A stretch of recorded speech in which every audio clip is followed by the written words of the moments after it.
ಸಹಾಯವನ್ನು ತಗೊಳ್ತಾನೆ.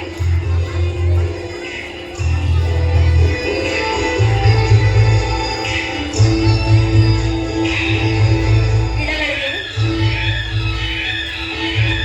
ಮೊಳಕೆಯೊಡೆದು ಮರವು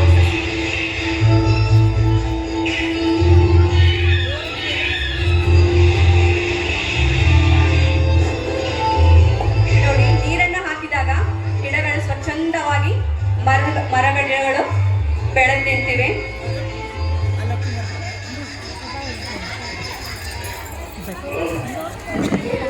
ಪ್ರತಿದಿನದ ನಿತ್ಯ ಕರ್ಮಗಳಿಗೆ ನಮಗೆ ನೀರಿನ ಅವಶ್ಯಕತೆ ಇರುತ್ತೆ.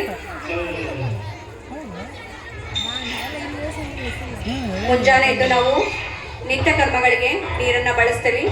ನೀರನ್ನು ಬಳಸಬೇಕಾದ್ರೆ ನಾವು ಯಾವ ರೀತಿಯಾದಂತಹ ಕೆಲಸವನ್ನು ಮಾಡ್ತಾ ಇದ್ದೀವಿ ನೋಡಿ. ಕನ್ನಡಿಯನ್ನು ನೋಡ್ತಾ ಮುಖ ತೊಳ್ಕೊತಾ ಇದ್ದಾಳೆ. ಇದಾದ ನಂತರ ತನಗೆ ಅರಿವಿಲ್ಲದೆ ನಳವನ್ನು ಚಾಲು ಮಾಡಿ ನೀರನ್ನು ಪೋಲ್ ಮಾಡ್ತಾ ಇದ್ದಾಳೆ. ನೀರಿನ ಅರಿವೇ ಅವಳಿಗಿಲ್ಲ. ಫೋನ್ ಸಹ ಫೋನಲ್ಲಿ ಮಾತಾಡ್ತಾ ಇರುವಾಗಲೂ ಸಹ ಜನ ಅದನ್ನು ನೋಡಲ್ಲ ಮನೆಯಲ್ಲಿರೋರು. ಸಾರ್ವಜನಿಕ ಸ್ಥಳದಲ್ಲಿ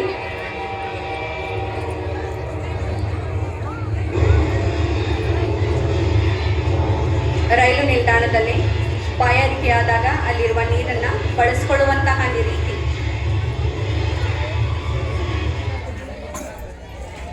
ನೀರನ್ನು ಸ್ಟಾರ್ಟ್ ಮಾಡಿ ಸೌಂಡ್. ಟ್ರೈನ್ ಹೋಗ್ತಾ ಇದೆ, ಆ ನೀರನ್ನು ಬಂದ್ ಮಾಡಲಾರ್ದೇ ಅವ್ರು ಹೋಗ್ಬಿಟ್ರು. ಆದರೆ ಅಲ್ಲಿರುವಂತಹ ಯಾರು ಆ ಪೋಲಾಗ್ತಾ ಇರುವಂತಹ ನೀರನ್ನು ನೋಡಲ್ಲ.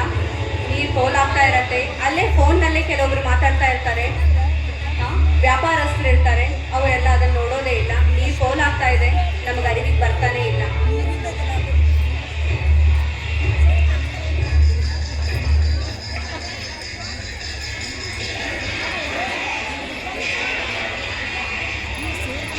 ಮನೆಯಲ್ಲಿ ಪಾತ್ರೆಗಳನ್ನು ತೊಳೆಯುವಾಗ ಮನೆಗೆ ಗೆಸ್ಟ್ ಬರ್ತಾರೆ.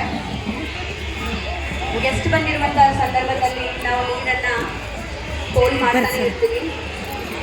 ಆ ನಳವನ್ನು ನಾವು ಬಂದ್ ಮಾಡೋದೇ ಇಲ್ಲ. ಸ್ನೇಹಿತರು ಬಂದಾಗ ಟಿವಿ ನೋಡ್ತಾ ಫೋನಲ್ಲಿ ಮಾತಾಡ್ತಾ ಆ ಟಿವಿಯಲ್ಲಿರುವಂತಹ ಎಲ್ಲ ಒಂದು ದೃಶ್ಯಗಳಿಗೆ, ನಮ್ಮ ಭಾವನೆಗಳಿಗೆ ನಾವು ಸ್ಪಂದಿಸ್ತಾ ಹೋಗ್ತೀವಿ. ನೀರು ಪೋಲಾಗೋದ್ರ ಕಡೆಗೆ ನಮಗೆ ಅರಿವೇ ಇರೋದಿಲ್ಲ.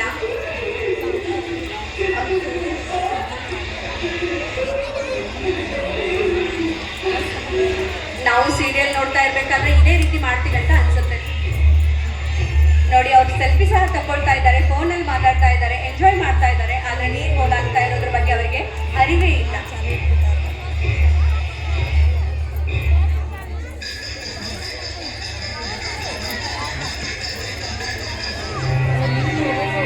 ನೋಡಿ, ಇಷ್ಟೆಲ್ಲ ಮಾಡಿ ಆದ್ಮೇಲೆ ನೀರಿನ ಅಭಾವ ಬಂದಿರತ್ತೆ.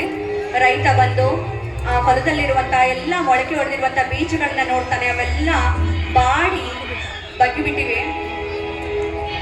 ನೀರಿಗೆ ಬೋರನ್ನ ಹಾಕಿದ್ರೆ ಬೋರಲ್ಲಿ ನೀರು ಸಹ ಬರ್ತಾ ಇಲ್ಲ. ಎಂತಹ ಕರ್ಮ ನಮ್ದು. ನೀರಿದ್ದಾಗ ಪೋಲ್ ಮಾಡಿದ್ವಿ, ನೀರಿಲ್ಲದೆ ಇರುವಾಗ ರೈತ ಅಲ್ಲಿ ಒದ್ದಾಡ್ತಾ ಇದ್ದಾನೆ. ಕೆಲವೊಂದ್ಸಲ ಬೆಳೆ ಫಸಲ್ ಬರದೇ ಇರೋ ಕಾರಣಕ್ಕೆ ಅವನು ನೇಣು ಸಹ ಹಾಕೋತಾನೆ. ಅದಷ್ಟೇ ಅಲ್ಲ, ನಮ್ಮ ನಿತ್ಯ ಕರ್ಮಗಳಿಗೆ ಪ್ರತಿದಿನಕ್ಕೆ ಆರೋಗ್ಯ ಇಲ್ಲದೆ ಇರೋರಿಗೆ ಬಾಯಾರಿಕೆ ಆದಾಗ ನಮಗೆ ನೀರಿನ ಅವಶ್ಯಕತೆ ಇರುತ್ತೆ. ಆ ಅವಶ್ಯಕತೆ ಇದ್ದಾಗ ನಾವು ಬಾವಿಯಲ್ಲಿ ನೀರನ್ನು ಸೇರಿದ್ರು ಅಂತರ್ಜಲ ಸಹ ಕುಸಿದು ಹೋಗಿರುತ್ತೆ. ಮನುಷ್ಯ ಪ್ರಾಣ ಬಿಡುವಂತಹ ಪರಿಸ್ಥಿತಿ ಬರುತ್ತೆ ನೋಡಿ. ಪ್ರತಿಯೊಬ್ಬರೂ ಸಹ ನೀರಿಲ್ಲದೆ ನಾವು ಸತ್ತು ಹೋಗ್ತೀವಿ. ನಾವಷ್ಟೇ ಅಲ್ಲ, ಎಲ್ಲ ಜೀವಿಗಳು ಸಹ ಸತ್ತು ಹೋಗುವಂತಹ ಒಂದು ಸಮಯ ಬರುತ್ತೆ. ನೀರಿದ್ದಾಗ ನಾವು ಕಾಪಾಡ್ಕೊಳ್ಳಿಲ್ಲ, ಇವಾಗ ನೀರಿಲ್ಲದೆ ಇರುವಾಗ ನಮಗೆ ಈ ಪರಿಸ್ಥಿತಿ. ಆದ್ದರಿಂದ ನಾವು ಪ್ರತಿಯೊಂದು ನೀರಿನ ಒಂದು ಹನಿಯನ್ನ ನಾವು ಕಾಪಾಡ್ಕೊಳ್ಬೇಕಾಗತ್ತೆ. ಇದರಿಂದ ನಾವು ಜಲ ಸಂರಕ್ಷಣೆ ಅನ್ನುವಂತಹ ಒಂದು ನಾಟಕದ ಮೂಲಕ ನಿಮಗೆ ತಿಳಿ ಹೇಳಿದ್ದೇವೆ. ಧನ್ಯವಾದ.